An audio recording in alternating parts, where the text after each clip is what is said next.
आज प्रथम वर्ष भूगोल के भौतिक भूगोल के तहत जो महाद्वीपीय विस्थापन का सिद्धांत है उसका सरलीकृत स्वरूप जानेंगे, बिल्कुल सरल तरीके से, अंग्रेजी और हिंदी माध्यम दोनों से। So today it's an effort to simplify continental drift theory that of physical geography for the BA part 1।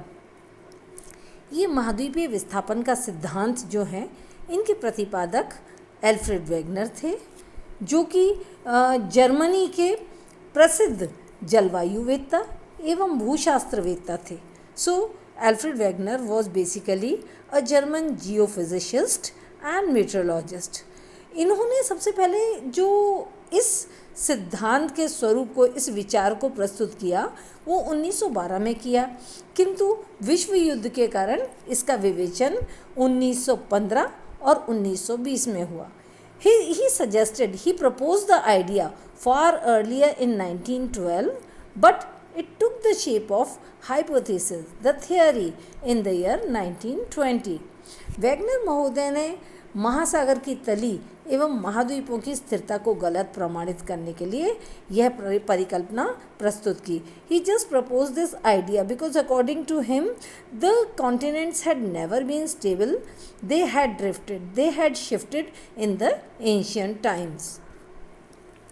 अब जो जिज्ञासा जिसके कारण से उनके दिमाग में महाद्वीपीय विस्थापन का जो विचार उपजा वो कई सारी बातें थी। उन्होंने विश्व के भिन्न भागों में भिन्न तथ्यों का अवलोकन किया, जैसे कि उन्होंने देखा कि उन्होंने ये पाया कि जो विश्व के विभिन्न महाद्वीप हैं उनमें सियाल की विषम वितरण देखने को मिलता है। He just found that he had many queries which were related to the various continents। He found unequal or uneven distribution of seal over the continents, then traces of the tropical and temperate climate and vegetation found in the polar regions। उन्होंने ये भी पाया कि ध्रुवीय प्रदेशों में जो उष्ण कटिबंधीय और शीतोष्ण कटिबंधीय जलवायु के कई सारे लक्षण, कई सारे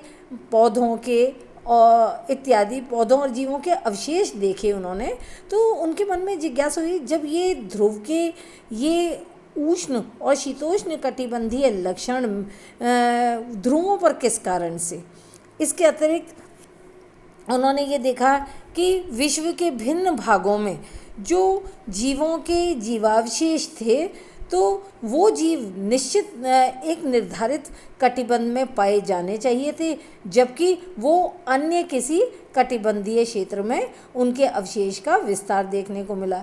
He just found that many of the animals, many of the life that had survived in different climatic zones, their fossils are found in far altogether different zones।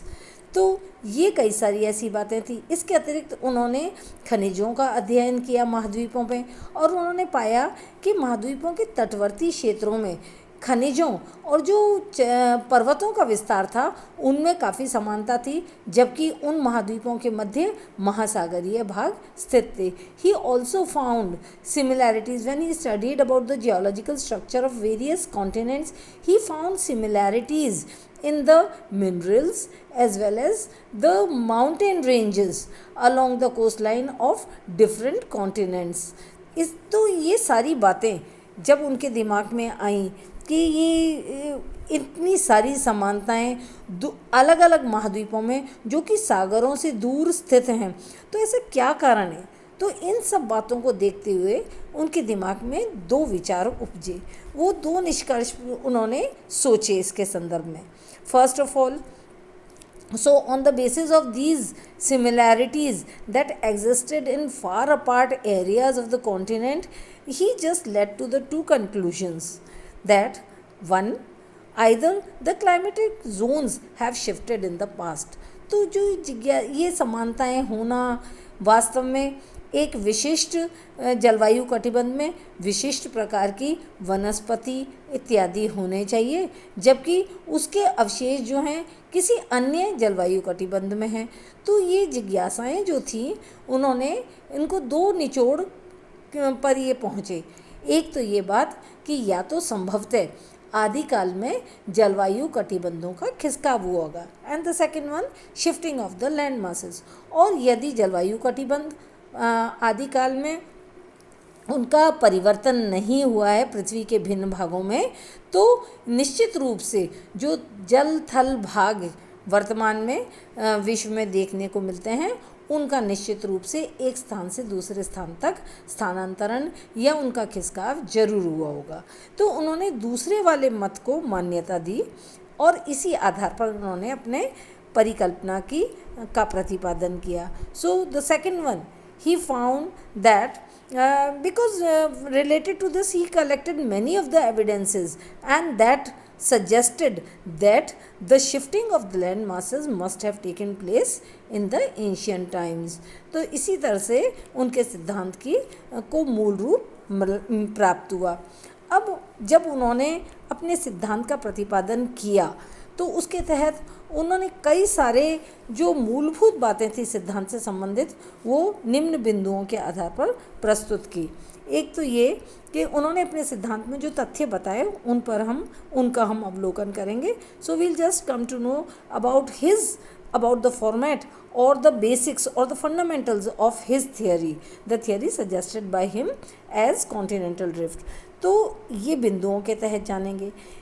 उनकी जो ये सिद्धांत था उसके मुख्य बिंदु निम्न प्रकार से थे।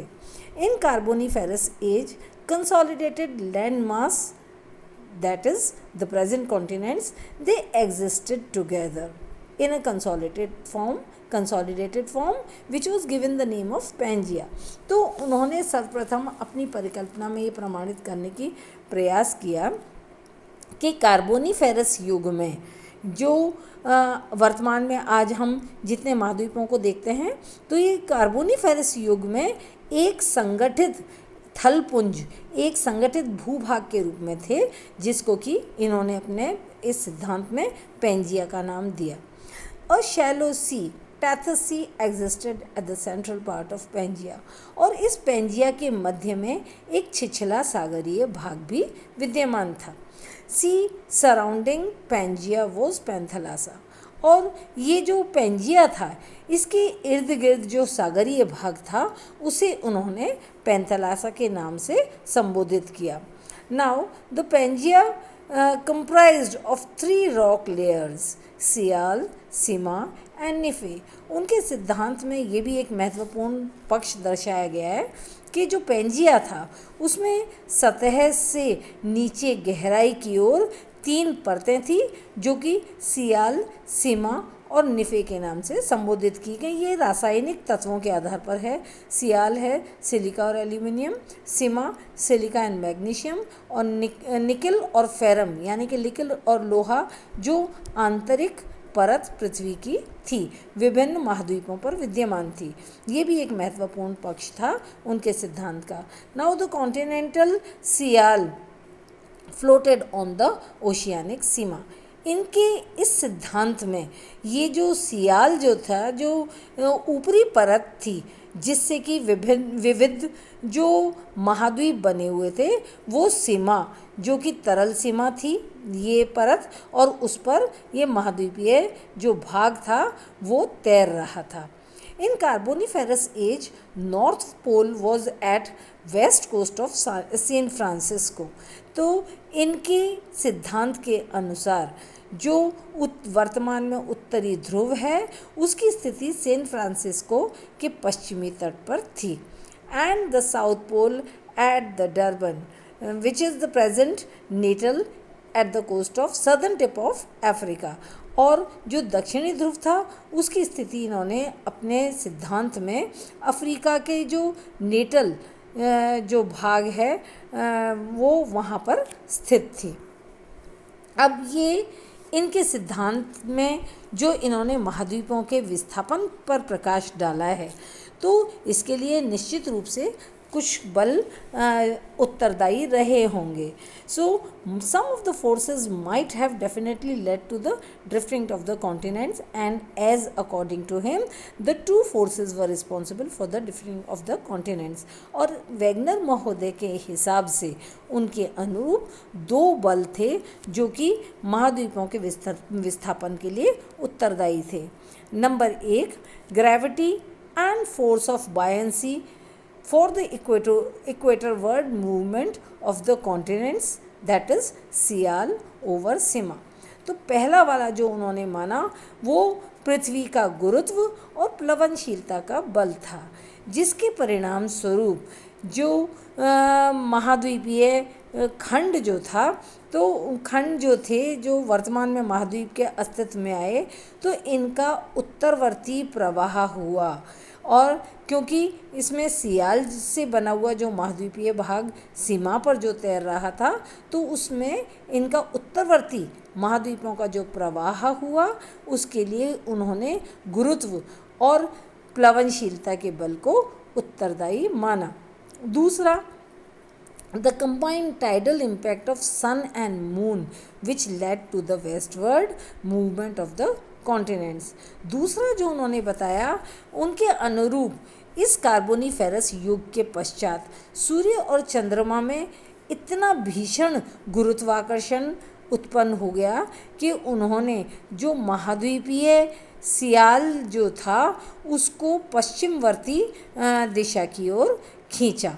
क्योंकि हम ये जानते हैं कि पृथ्वी पश्चिम से पूर्व दिशा की ओर घूम रही है, घूर्णन कर रही है, तो जो इनका गुरुत्व था चंद्रमा और सूर्य का, तो उसके प्रतिफल में कुछ महाद्वीपों का खिसकाव पश्चिमवर्ती दिशा में हुआ. So the two forces as suggested by Alfred Wegener were the force of buoyancy, which was responsible for the northward movement of the continental part or the fragments of Pangaea. तो उनके हिसाब से उत्तरवर्ती खिसकाव जो पेंजिया के टुकड़ों को हुआ, उसके लिए उन्होंने प्लवनशीलता का बल और पृथ्वी के गुरुत्वाकर्षण को उत्तरदायी माना. And the second one was the westward movement of the fragments of Pangaea because of the tidal pull of moon and sun consolidatedly.